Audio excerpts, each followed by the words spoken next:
नमस्कार, मैं हेमलता शर्मा ज्ञान विविधि यूट्यूब चैनल पर आपका हार्दिक स्वागत करती हूँ। आज कल हमने पाठ पढ़ा था पाठ 9 जैसलमेर की राजकुमारी। अब हम आगे पाठ पढ़ेंगे पाठ 10 सुभाष चंद्र बोस का पत्र। सुभाष चंद्र बोस ने यह पत्र मांडले जेल से अपने मित्र श्री केलकर को लिखा था। श्री केलकर और सुभाष चंद्र बोस मित्र थे और सुभाष चंद्र बोस को बरहमपुर जेल से मांडले जेल में स्थानांतरित कर दिया गया था और वहां से उन्होंने अपने मित्र केलकर को यह पत्र लिखा था। प्रिय मित्र श्री केलकर, सुभाष चंद्र बोस अपने मित्र को संबोधित करते हुए कहते हैं कि प्रिय मित्र श्री केलकर, मैं पिछले कुछ महीनों से तुम्हें पत्र लिखने की सोच रहा था, लेकिन आज जब मौका मिला है तो मैं तुम्हें यह पत्र लिख रहा हूँ।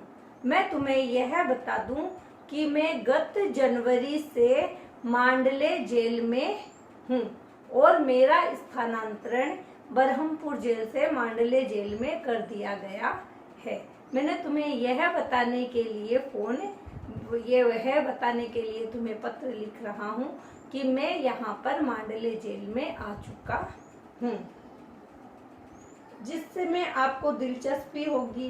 मैं नहीं जानता कि आपको मालूम है कि नहीं है कि मैं यहाँ गत जनवरी से कारावास में हूँ।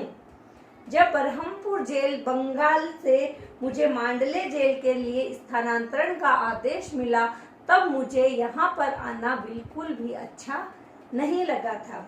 लेकिन जब मुझे स्मरण हो आया, स्मरण यानी जब मुझे यह पता चला कि यहाँ पर देशभक्त लोकमान्य तिलक पिछले 6 वर्षों से बंदी है, तब मुझे यहाँ पर रहना अच्छा लगने लगा। मैं यहाँ के बहुत ही हतोत्साहित कर देने वाले परिवेश में अपने आप को ढाल नहीं सका, लेकिन लोकमान्य तिलक ने यहाँ पर रहते हुए गीता भाष्य ग्रंथ की रचना की और मेरी राय में उन्हें इस गीता के लिखने से उन्हें शंकराचार्य और रामानुजाचार्य जैसे प्रकांड विद्वानों की पदवी मिलती है। यानी इस ग्रंथ को लिखने से लोकमान्य तिलक को रामानुजाचार्य और शंकराचार्य जैसे महान पंडितों की श्रेणी में रखा गया है। जेल के जिस वार्ड में लोकमान्य तिलक को रखा गया है वह बहुत ही कष्ट देने वाला स्थान है। वहां पर गर्मी से बचाव, धूप से, लू से, सर्दी में ठंडी हवाओं से और बारिश में वर्षा के पानी से बचने का कोई इलाज नहीं है। यानी लोकमान्य तिलक को जिस वार्ड में रखा गया था वह ऐसा वार्ड था जहां से उन्हें तकलीफ मिलती थी। वहां पर उनके सुख का कोई भी साधन नहीं था। लोकमान्य तिलक दंड संहिता के अंतर्गत बंदी बनाए गए थे और अंग्रेज सरकार ने उन्हें मांडले जेल में इसलिए इतनी दूर रखा था कि वह उन्हें बाहरी दुनिया से कोई भी परिचित मिल न सके। गर्मी में, सर्दी में उनके बचाव का कोई भी साधन नहीं था। मुझे भारत से निष्कासित कर दिया गया था, लेकिन मैंने भगवान को, मतलब सुभाष चंद्र बोस को बरहमपुर जेल से निष्कासित करके मांडले जेल भेज दिया गया। निष्कासित कर दिया यानी बाहर भेज दिया गया। लेकिन अब सुभाष चंद्र बोस भगवान का शुक्रिया अदा करते हैं, भगवान से कहते हैं कि अच्छा हुआ जो मुझे यहाँ पर भेज दिया गया, क्योंकि यह मांडले जेल एक ऐसा तीर्थ स्थल है जहाँ पर लोकमान्य तिलक जैसे महान क्रांतिकारी पिछले 6 वर्षों से कैद हैं, जहाँ भारत का एक महानतम सपूत लगातार 6 वर्ष तक रहा। इसलिए सुभाष चंद्र बोस ने इसे मांडले जेल को एक तीर्थ स्थल बताया है। वह हम जानते हैं कि कारावास में 6 वर्ष किस तरह से बिताए जाते हैं। यानी कारावास में 6 वर्ष बिताना कोई मामूली बात नहीं है। लेकिन लोकमान्य तिलक ने अपने देश की स्वाधीनता के लिए अंग्रेजों की इतनी यातनाएं सहन की। वह वयोवृद्ध यानी वह इतनी वृद्धावस्था में होते हुए भी उन्होंने किसी से कोई शिकायत नहीं की और अपने देश की स्वाधीनता के लिए वे अंग्रेजों की यातनाएं सहन करते रहे। ये वे यहाँ एकदम अकेले रहे, जहाँ उन्हें किसी भी साथी से मिलने नहीं दिया जाता था। लोकमान्य तिलक को किसी से भी मिलने नहीं दिया जाता था और अगर कोई उनसे भेंट करने आता था, उन्हें 6 वर्षों में मुश्किल से 2 या 3 बार भेंटों का मौका दिया गया, जिसमें भी कोई न कोई अंग्रेज अधिकारी और पुलिस वाला उनके साथ होता था। वह किसी से भी अकेले में नहीं मिल सकते थे और न ही किसी से अपने मन की बात कर सकते थे। उन्हें बाहरी दुनिया से एकदम अलग रखा जाता था। सांत्वना देने वाली एकमात्र वस्तु उनके पास थी तो वह थी उनकी किताबें। लोकमान्य तिलक एकदम एकाकी जीवन बिताते थे। वहां पर उनके साथ किसी को भी बंदी नहीं बनाकर रखा गया था। उन्हें सिर्फ कोई दिलासा देने वाला था, उनका साथी था तो सिर्फ किताबें। उन्हें बाहर के अखबारों से भी परिचित नहीं होने दिया जाता था और न ही बाहर की कोई खबर उन तक पहुंचती थी कि देश में क्या हो रहा है, क्या नहीं हो रहा है। जेल के अधिकारियों की उपस्थिति में ही उनकी जो भेंटें हुई थी वह हुआ करती थी। खुलकर वह किसी से भी बात नहीं कर सकते थे जब तक उन तक कोई भी अखबार भी नहीं पहुंचने दिया जाता था। उनकी जैसी प्रतिष्ठा स्थिति वाले लोग दुनिया के बाहरी घटना चक्र से एकदम अनजान थे कि बाहरी दुनिया में क्या हो रहा है, क्या नहीं हो रहा है, इसकी उन्हें कोई भी जानकारी नहीं थी और न ही उन्हें उस जानकारी से अवगत कराया जाता था। अंग्रेज सरकार नहीं चाहती थी कि लोकमान्य तिलक को बाहर क्या हो रहा है उसका पता चले।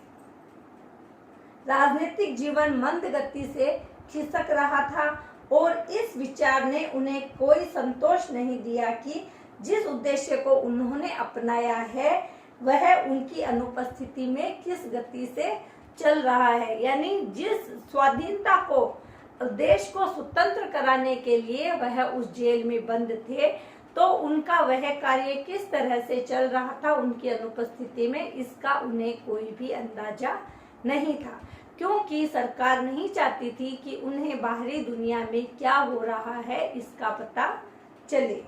उनकी शारीरिक यंत्रणा के बारे में जितना कहा जाए उतना ही कम है। वे दंड संहिता के अंतर्गत बंदी बनाए गए थे और इस प्रकार आजकल राजबंदियों की अपेक्षा कुछ मायनों में उनकी दिनचर्या बहुत ही अधिक कठोर रही थी। वह मधुमेह के पीड़ित रोगी थे और उन्हें गठिया की बीमारी भी थी। उस पर भी उन्हें ऐसे जेल में रखा जाता था जिसका वातावरण एकदम कठोर था, जहां न तो वर्षा से बचाव था, न धूप और गर्मी से और न ही सर्दी से बचाव था। इस तरह से उन्होंने उस जेल में 6 वर्ष बिताए। फिर भी वह किसी से भी बिना शिकायत किए अपना काम निरंतर करते रहते थे और जेल में अपनी साथी किताबों के साथ वह वक्त बिताया करते थे। तो सुभाष चंद्र बोस यह कहते थे कि किस तरह से एक महादेश का महानतम सपूत उस मांडले जेल में बंदी था, जिसको इतनी कठोर यातनाएं अंग्रेज सरकार द्वारा दी जाती थी। उनका वयोवृद्ध शरीर था और वहां का वातावरण ऐसा था जो मंदाग्नि को क्षीण कर देता था। मंदाग्नि आपके पाचन शक्ति कमजोर होना। वह एक तो लोकमान्य तिलक मधुमेह और गठिया से पीड़ित थे और उस पर से वहां का वातावरण इस तरह का था जो पाचन शक्ति को कमजोर कर देता है, जिससे मनुष्य का खाना पीना एकदम कम हो जाता है और जो वह खाता है वह भी पाचन शक्ति को कमजोर कर देता है, उसे पचता नहीं है। लेकिन इस कारागार की 4 दीवारों में उन्होंने यातनाएं सही, इसके विषय में लोगों को बहुत कम जानकारी है। लोगों को यह नहीं जानकारी कि उन्होंने किस तरह से मांडले जेल में इतनी यातनाएं सहन की, क्योंकि अंग्रेज सरकार द्वारा वहां पर किसी भी बाहरी व्यक्ति को नहीं आने दिया जाता था। लोकमान्य तिलक अपने मन की बात किसी को भी नहीं कह सकते थे, और अगर उन्हें जब किसी से मिलने दिया जाता था तो पुलिस अधिकारी और पुलिस वाले उनके साथ होते थे, उन्हें अकेले में किसी से भी मिलने नहीं दिया जाता था। समय समय पर मैं इस सोच में डूबता जाता हूँ कि कैसे लोकमान्य को अपने बहुमूल्य जीवन के 6 वर्ष अपने इन लंबी वर्ष इन परिस्थितियों में बिताने के लिए विवश होना पड़ा, विवश मजबूर होना पड़ा उन्हें, कि उन्हें इतनी यातनाएं सहन करके मांडले जेल में रहना पड़ा। हर बार मैंने आपसे पूछा, अगर नौजवानों को इतना कष्ट महसूस होता तो महान लोकमान्य तिलक को कितना कष्ट होता होगा। सुभाष चंद्र बोस यह कहते हैं कि जब हम नौजवानों को इस जेल में इतना कष्ट होता है तो सोचो कि जो लोकमान्य तिलक इतनी वृद्धावस्था के थे तो उन्हें इस माहौल में कितने कष्ट उठाने पड़े होंगे। यह विश्व भगवान की कृति है, यानी यह जो संसार है वह भगवान की कृति है, यानी भगवान की ही रचना है, जिसके विषय में उनके देशवासियों को कुछ भी पता नहीं है। लेकिन जेल मानव की कृति है। यह जो संसार है यह तो भगवान की रचना है, जो लेकिन जेल है वह किसके द्वारा बनाए गए हैं, वह मानव के द्वारा बनाए गए हैं। उन्हें मानव अपने हिसाब से किस तरह का बनाना है वह उसे बनाता है। उनकी अपनी एक अलग ही दुनिया है और सभ्य समाज में जिन विचारों और संस्कारों को प्रतिबद्ध होना स्वीकार किया है वे जेलों में लागू नहीं होते। यानी जेलों में जो नियम लागू होते हैं वह विश्व में जो नियम लागू होते हैं उनसे अलग है। जेलों में जो सरकार चाहती है वह अपने हिसाब से नियम बनाती है कि किसको कितनी कठोर यातनाएं देनी है, किसको कहां पर कैसे रखना है। इसके लिए हमें पिछली आदतें छोड़नी पड़ती है और फिर भी स्वास्थ्य और स्फूर्ति बनाए रखनी होती है। सभी तरह के नियमों के आगे नतमस्तक होना पड़ता है। जब कोई भी व्यक्ति जेल में रहता है तो उसे अपनी पुरानी आदतें कि वह अपने घर में या पहले किस तरह से रहता था यह उन्हें छोड़कर अगर हमें कोई काम करना है, अगर हमने स्वाधीनता के लिए बीड़ा उठाया है और जेल गए तो हमें अपनी पुरानी आदतों को छोड़कर जो हमें नया जीवन मिलेगा, जो अगर हमें कितना भी कठोर कारावास मिले तो उसके लिए हमें नतमस्तक होकर पिछली आदतों को छोड़ते हुए जो हमें मिलता है उसे ही स्वीकार करना होता है। यंत्रणा और दासता के बीच मानसिक संतुलन बनाए रखना, यानी इतनी कठोर यंत्रणाएं, इतनी कठोर जो यातनाएं दी जाती थी उसके बीच में मानसिक संतुलन बनाए रखना और गीता भाष्य जैसी महान कृति की रचना करना, यह एक किसी महान व्यक्ति का ही कार्य हो सकता है। सुभाष चंद्र बोस श्री केलकर को बताते हैं कि इतने महान व्यक्ति लोकमान्य तिलक की जिन्हें इतनी यातनाएं, इतनी यंत्रणाएं मिलने के बावजूद अपना मानसिक संतुलन बराबर रखते हुए उन्होंने गीता भाष्य जैसे महान ग्रंथ की रचना की। मैं जितना ही इस विषय पर चिंतन करता हूँ, सुभाष चंद्र बोस कहते हैं कि मैं जितना ही इस विषय पर चिंतन करना, सोचना, मैं जितना ही इस विषय पर सोचता हूँ मैं उतना ही उनके प्रति ज्यादा आदर मेरे मन में होता है। उनके प्रति, लोकमान्य तिलक के प्रति ज्यादा ही आदर मेरे मन में होता है कि किस तरह से उन्होंने अपने जीवन में सरलता और सादगी रखते हुए इसमें जेल में अपना जीवन उन्होंने व्यतीत किया। जो महापुरुष मधुमेह से पीड़ित होने के बावजूद इतने सुदीर्घ कारावास को झेलता गया और जिसने अंधकारमय दिनों में, यानी कि लोकमान्य तिलक इतने महान थे कि उन्होंने मधुमेह से पीड़ित होते हुए भी इतने कठोर कारावास की सजा को हंसते हंसते झेल लिया। और वह कोठरी जो थी वह इतनी अंधकार में थी कि वहां कुछ भी दिखाई नहीं देता था। सिर्फ एक प्रकाश, एक छोटे से बल्ब की रोशनी में उन्होंने गीता भाष्य की रचना की। लेकिन लोकमान्य ने प्रकृति के जिन अटल नियमों से अपने बंदी जीवन के दौरान टक्कर ली थी, उनको अपना बदला लेना ही था। यानी उन्होंने इतना कठोर जो उन्हें कारावास मिला था उसमें भी उन्होंने प्रकृति के नियमों को नहीं बदला। उनके जीवन के दिन गिने चुने ही रह गए थे। निसंदेह यह एक गंभीर और दुख का विषय है कि हम अपने महानतम पुरुषों को इस प्रकार खोते आए हैं। लेकिन मैं यह भी सोचता हूँ कि क्या वह दुखद दुर्भाग्य किसी न किसी प्रकार टाला नहीं जा सकता था क्या?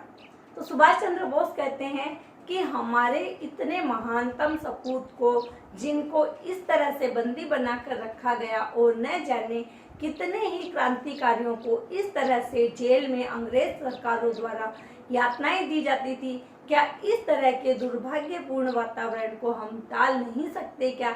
लेकिन अंग्रेज सरकार जिनको चाहती थी उन्हें वह बंदी बनाकर रख देती थी और इतनी यातनाएं दी जाती थी कि कई महान पुरुष उन यातनाओं को सहन करते करते खत्म हो जाते थे। इस तरह से सुभाष चंद्र बोस ने अपने मित्र केलकर को पत्र लिखते हुए, न चाहते हुए भी, उन्होंने किस तरह से ये लोकमान्य तिलक की स्थिति का वर्णन किया है कि उनकी क्या दशा थी, वह वहां पर किस तरह से रह रहे थे। इस तरह उन्होंने श्री केलकर को श्री लोकमान्य तिलक के बारे में सब कुछ बता दिया। तो यह था आपके पाठ 10 का सार, जो मैंने आप लोगों को बताया कि किस तरह से सुभाष चंद्र बोस ने लोकमान्य तिलक के बारे में पत्र लिखकर अपने मित्र श्री केलकर को बताया। अब आगे हम इस पाठ के प्रश्न उत्तर और शब्दार्थ देखेंगे। कारावास, जेल, प्रकांड सर्वश्रेष्ठ, निष्कासित निकाला गया। उनको सुभाष चंद्र बोस को बरहमपुर जेल से मांडले जेल में भेज दिया गया, निष्कासित कर दिया गया। स्मृतियां, यादें, मंदाग्नि होती है आपके पाचन शक्ति कमजोर होना। अपने शरीर की जो है वो है, अगर वातावरण सही नहीं मिलता है तो पाचन शक्ति है वह कमजोर हो जाती है। दूभर, कठिन, कृति रचना, दास्ता, गुलामी, प्रणयन रचना। प्रणयन यानी हमें किसी भी चीज की रचना करना। अब आपके हैं बहुविकल्पी प्रश्नों में लोकमान्य तिलक को बीमारी थी कि लोकमान्य तिलक को किस चीज की बीमारी थी? मधुमेह की, हृदय की, श्वास की या कोई भी नहीं। लोकमान्य तिलक को मधुमेह की बीमारी थी। सुभाष चंद्र बोस ने मांडले जेल को तीर्थ स्थल कहा है। सुभाष चंद्र बोस ने मांडले जेल को तीर्थ स्थल किस कारण से कहा है? वहां लोग दर्शन के लिए आते थे, या वहां देश के क्रांतिकारियों को बंदी बनाकर रखा जाता था, वहां सुभाष चंद्र बोस को बंदी बनाकर रखा गया था, या फिर वहां तिलक को 6 वर्ष तक बंदी बनाकर रखा गया था? इसके में आपके उत्तर होगा घ। वहां पर तिलक को 6 वर्ष तक बंदी बनाकर रखा गया था? सोचें और बताएं। प्रश्न है आपके, यह पत्र किसने और कहां से लिखा था? यह पत्र सुभाष चंद्र बोस ने मांडले जेल से लिखा था। लोकमान्य तिलक ने कारावास में कितने वर्ष व्यतीत किए? लोकमान्य तिलक ने कारावास में 6 वर्ष व्यतीत किए। सुभाष चंद्र बोस ने श्री केलकर को पत्र क्यों लिखा?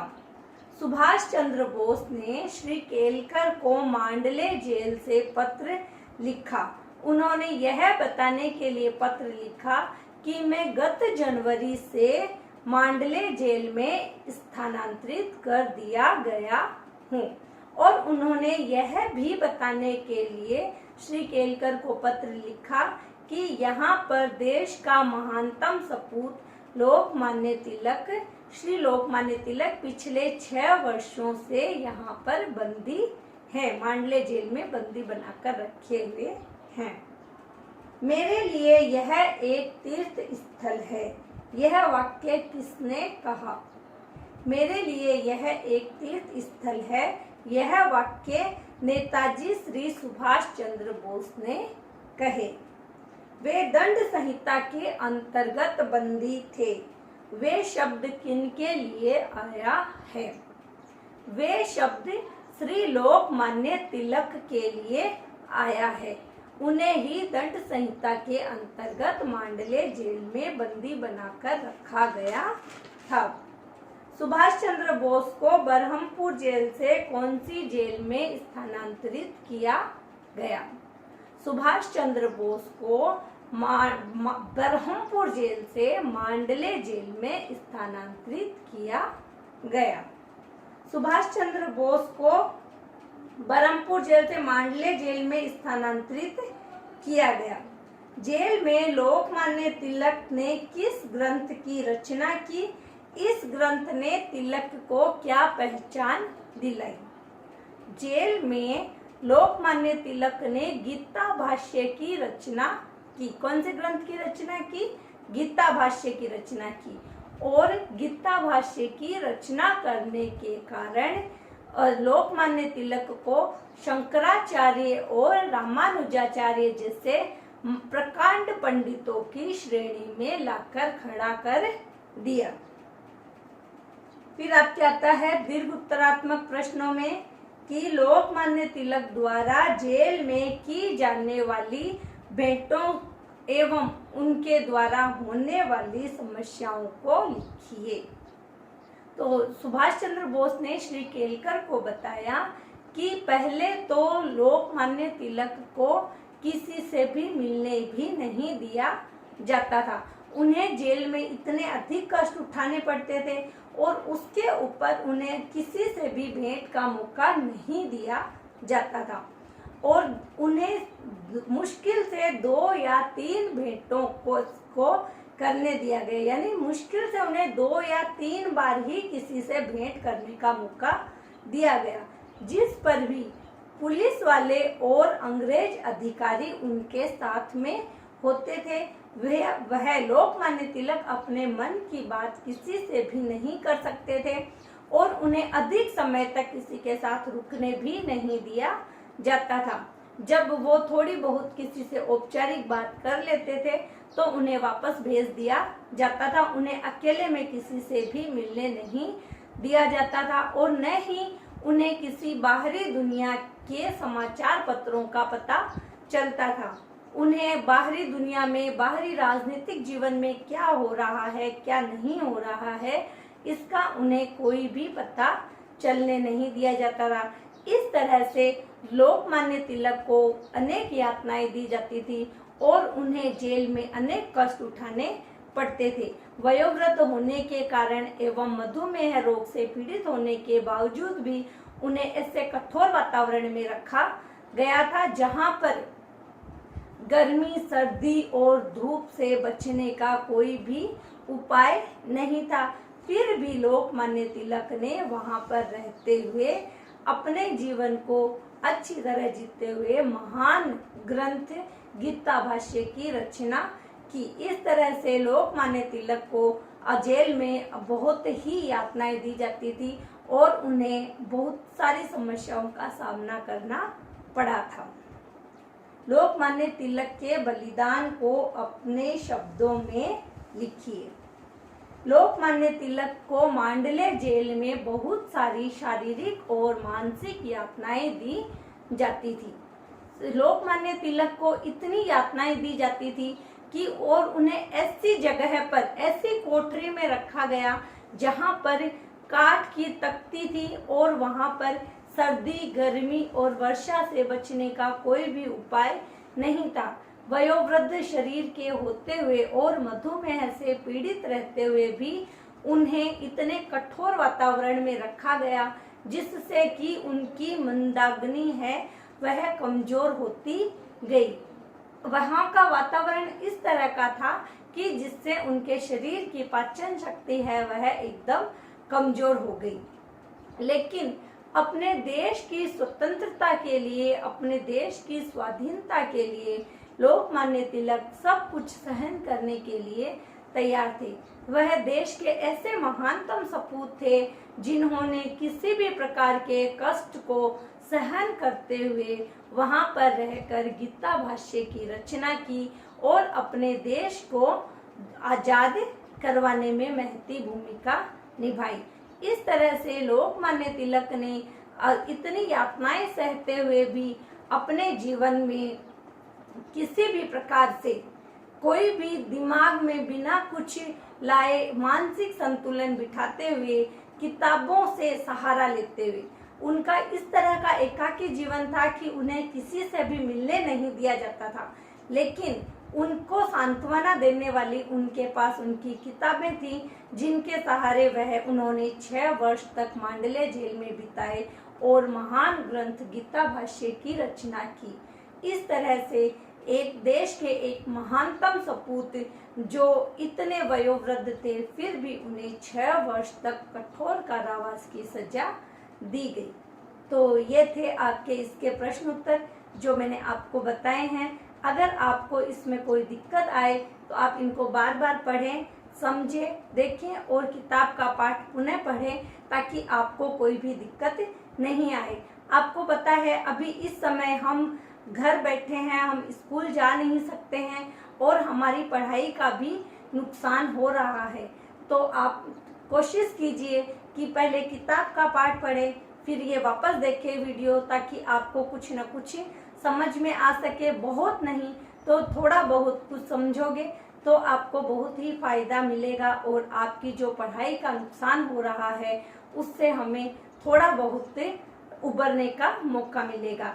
तो आप ध्यान दीजिए और किताब का पाठ है वह पढ़ते जाइए, इससे आपका कुछ ना कुछ फायदा ही होगा। नमस्कार।